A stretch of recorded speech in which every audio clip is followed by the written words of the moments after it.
Alright, so I was doing the ES44C4 training and couldn't get it to move, so I thought I'd record it and see what happens. In this training module, you'll be learning how to drive this ES44C4 locomotive in BNSF railway livery. The ES44C4 is the fourth generation of the GE Evolution series.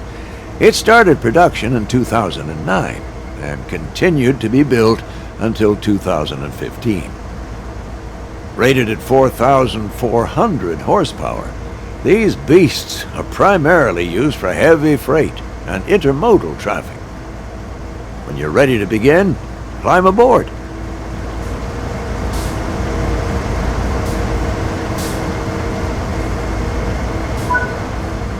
Sit in the engineer's seat.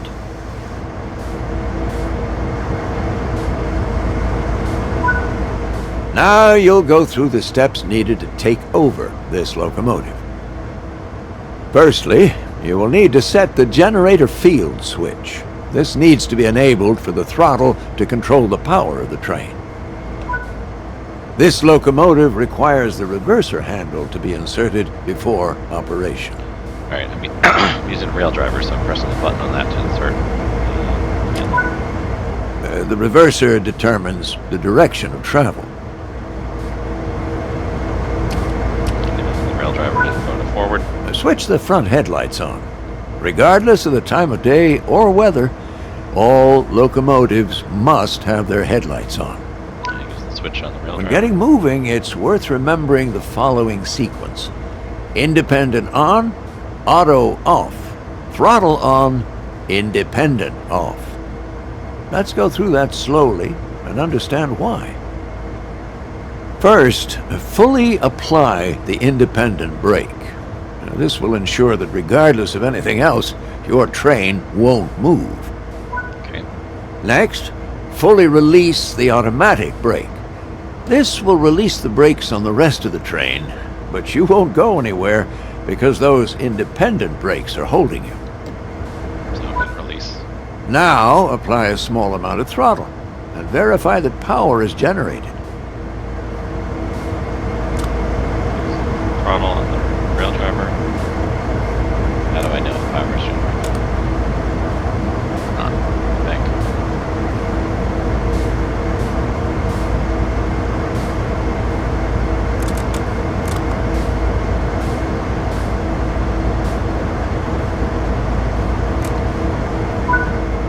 Finally, release the independent brake and you'll start moving.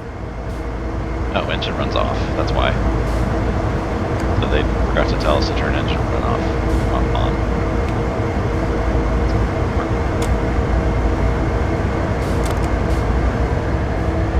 Yeah, there it goes.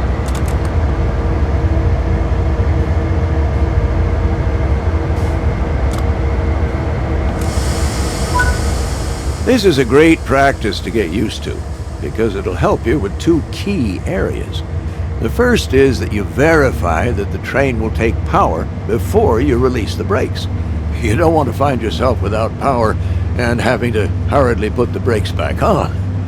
The second is that having power applied as you release the independent brakes ensures that you won't roll backwards. On steeper hill starts, you may even need to start with more power. And this is something you can practice and get used to as you find yourself out on the railroad.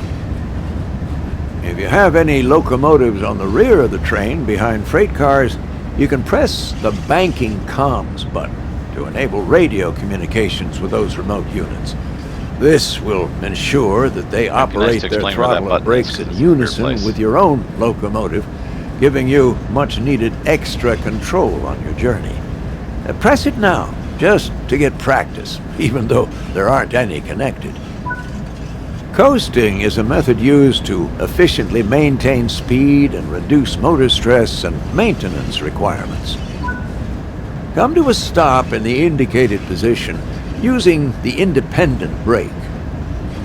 Independent brakes apply only to the locomotives in the formation and are much faster to apply and release than the automatic brake, which operates on the entire train.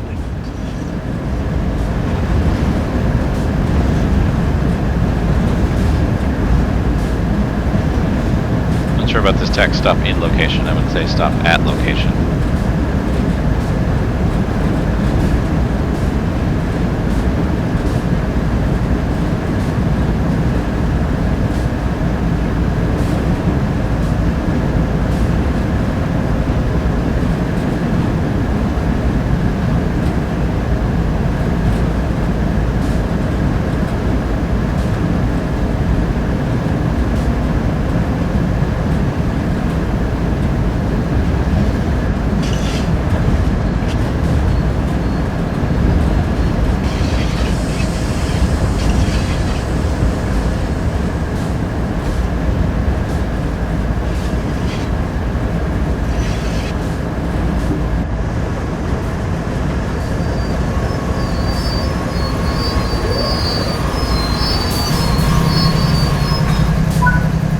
Change direction with a reverser. Then change the junction indicated, either by walking over to it or using the map.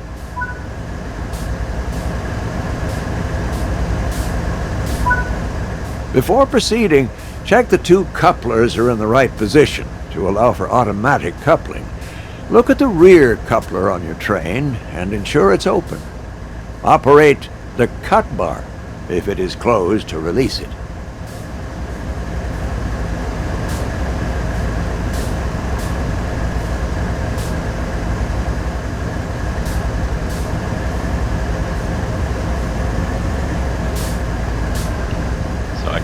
Side and thinks I didn't do it. Next, walk over to the freight cars you're going to couple to and check their coupler knuckle is open too. Operate the cut bar here to open the knuckle.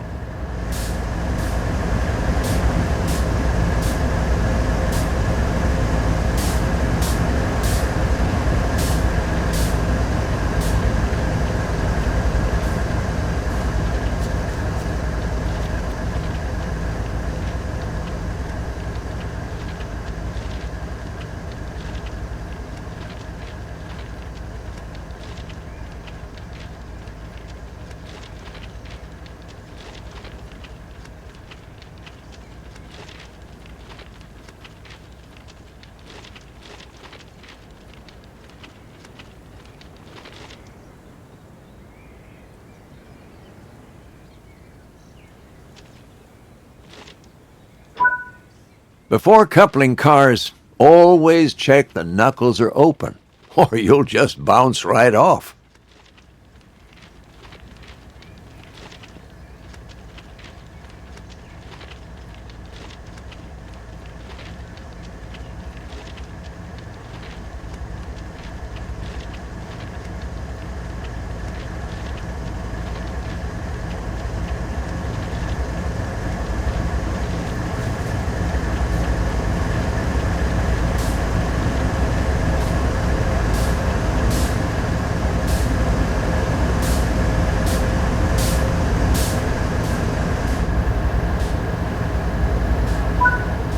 Okay, the junction is correctly aligned and the cars are ready to couple.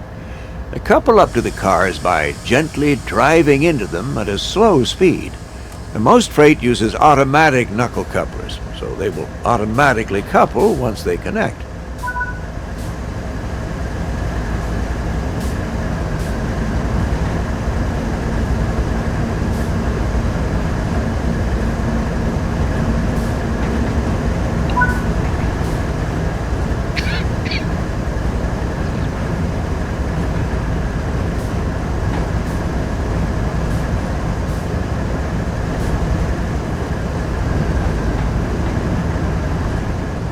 If your speed is too high, you risk derailing when coupling. Apply some brakes to slow your approach.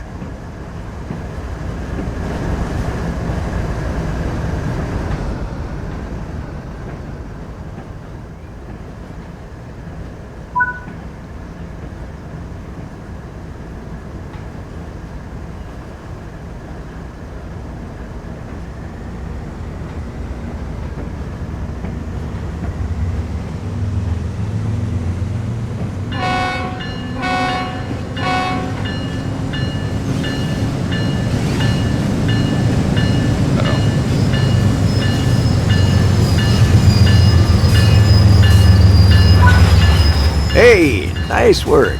Sort of. Now change direction with the reverser and move the train forward into the indicated siding. Remember to apply a little power before releasing brakes. While it's not strictly necessary in the training center, this is the time to start forming great habits.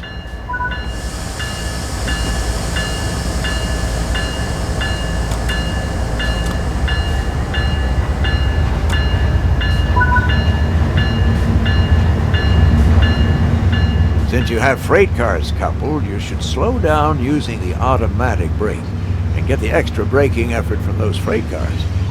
The automatic brake applies brakes throughout the entire train.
Uncouple the cars either by using the external camera or by walking to the cars on foot.